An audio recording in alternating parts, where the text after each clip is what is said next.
2 men were killed and more than 10 were wounded after gunmen burst into a pub firing automatic weapons in a suspected gang-related attack in the Swedish city of Gothenburg late March 18. Customers in the bar were watching football on television when at least 2 gunmen, reportedly wearing skeleton masks and yellow high-visibility vests, launched their shooting spree. "We are assuming that this is gang-related and not a terrorist attack," police spokesman Bjoer Blixter told AFP. "We've had similar problems with shootings for several years but never of this magnitude." A manhunt is underway for the assailants who fled by car after the shooting in a predominantly immigrant area of Sweden's second city.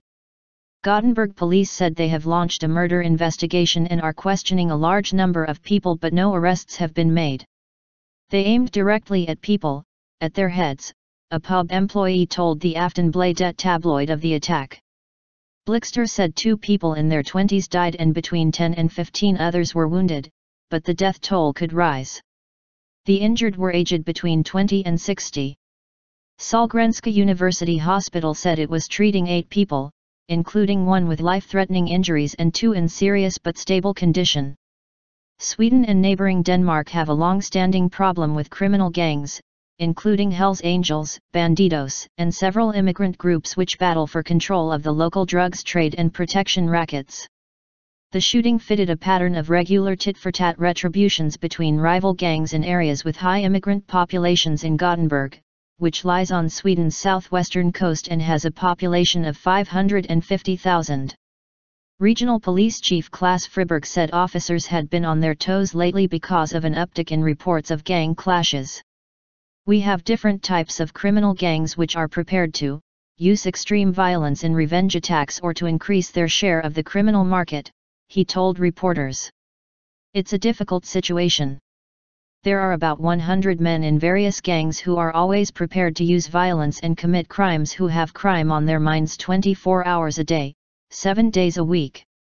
One witness told Aftonbladet that 2 people entered the pub in the suburb of Biskopsgården armed with weapons that looked like Kalashnikovs and started shooting. Another witness said the attack was over quickly. "I didn't have time to think what was happening. Then I saw that my friend was bleeding. I tried to stop the flow of blood as well as I could with my hands," a man who gave his name as Rocky told public broadcaster SVT. There have been dozens of gang-related shootings in Gothenburg in recent years, many of them in the Biskopsgården area, a housing estate with a large immigrant population and high unemployment, but fatalities are relatively rare. According to local tabloid GP, there were a total of 52 shootings in Gothenburg last year, of which 4 were fatal. In the past 18 months, police said they had seized almost 200 weapons, including 50 automatic weapons as part of an anti-gang operation. In 2010, Biskopsgården became one of the first areas in Sweden to mount video surveillance cameras in public places because of the high level of crime in the neighborhood of 12,000 people, according to the municipality. In some areas of Biskopsgården, 80% of inhabitants are of immigrant origin. A man was shot dead in an apartment in the area in May last year and 2 others died in suspected gang-related shootings during an upsurge in violence in late 2013. In January, a man was shot in the leg close to the scene of Wednesday's shooting. "It's frightening. Things happen nearly every day here, but this looks like something extra," one local resident who did not give her name told Aftonbladet.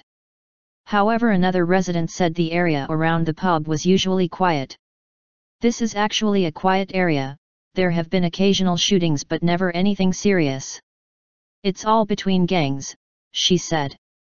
Sweden, which has a population of 9.5 million, is generally a tranquil country and gun-related deaths are uncommon.